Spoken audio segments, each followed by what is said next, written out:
Overdrive continues, powered by FanDuel, bringing you everything from the opening line to the final score. Chris Pronger in about a half an hour. Jack Armstrong coming up. Maybe get a look at the Bills camp with Jack. Bills camp right around the corner.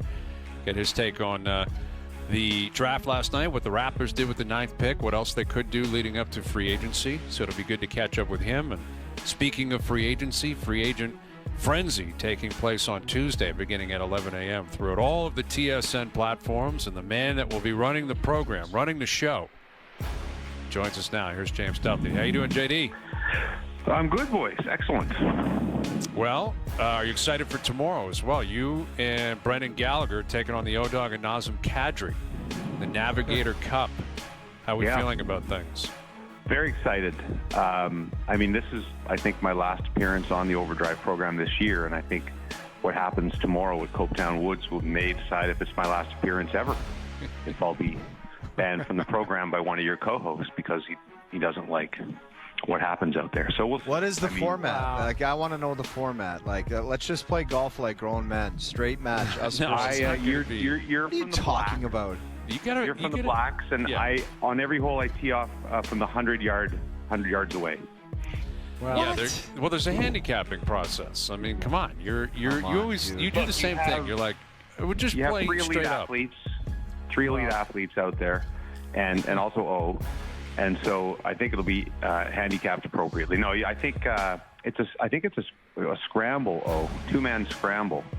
I don't know. I don't think there's a lot of shots involved. Maybe a couple of shots or something. But I mean, the host, the Jim Nance of the day, is Brian Hayes, so he probably knows more about it than I do. Yeah, no, I'm excited myself and Bob Weeks. Are you going to say hello, friends, when you welcome everyone? I don't know. I don't think so. I don't know what I'm going to do, man. Well, JD, there's been a guy on the show who's playing tomorrow who's already setting the table that he's got the bad, what is it, the bad back, the bad... SI joint. I can't... Mike Cairo said, don't even think about hitting golf balls. I said to Hayes might be hitting shots. Like Tiger O'Neill. I would make fun of you, but when we used to do these, the one O and I did against Dubas and Jerry D that was famous, that we carried on for a couple of years afterwards. I don't think O would play with me again, so I had different partners, but I had that going on, and it was embarrassing. You can't hit the ball. The thing, and I felt like I was 90 years old. So I feel for you, buddy. Take lots of Advil. I'm not trying to doubt the rivalry, because the rivalry is intense. And if I can promote something, I don't think it's out there yet, but somewhere, I believe on the weekend, a documentary is going up on YouTube, and I think we'll show a portion of it on the Free Agent Frenzy, which really goes deep into the history of how our friendship deteriorated into a rivalry and really gets to the roots of what went wrong. And I think it'll be a fascinating view for everyone who's... this match that will be played tomorrow will be shown on TSN on Canada Day. You guys have any idea what they have? They're shooting this like a PGA Tour event. Oh, yeah, dude. There are Dome trucks. Dome is the production company that does our hockey games and our sporting events. There are Dome trucks at Copetown Woods out there laying cable right now. Yeah, that's right. It's a PGA Tour event. Like Marissa Roberto is Dottie Pepper tomorrow. Yeah. Like Marissa's we are walking definitely not worthy of any of this, but it's going to be fun. It's going to be a lot of fun. And it's the Navigator Cup. The real. I don't think the documentary gets into this, but the real root of the rivalry is that I was the McAlpine Lincoln spokesman for a long time, and then O came in and started cutting my grass, and that's where my resentment started to grow.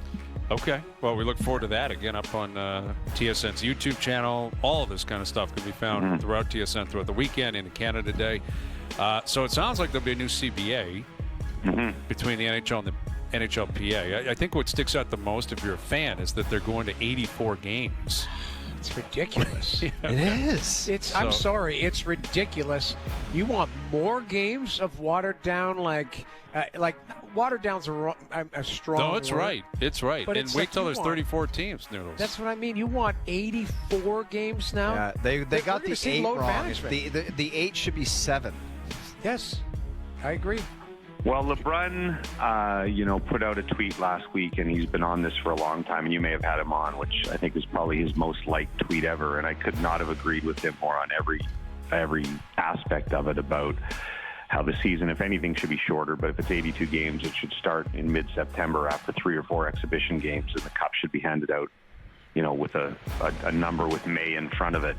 But it's never going to happen. And I guarantee you under this new CBA, it won't happen. In fact, the Cup will probably go later because, and this is partly our fault as fans. We want best on best hockey, and they're committed now to going to the Olympics and having the World Cup every second year. And so that is a 2.5 week window or whatever, a 3 week window they need in the middle of the season, which extends the season. So we, I don't say our lifetime, but I would say certainly in my career time, we'll never see a time when the Cup's handed out. The Cup's going to be something June 20th every year now going forward, which is a shame to me, but it is what it is.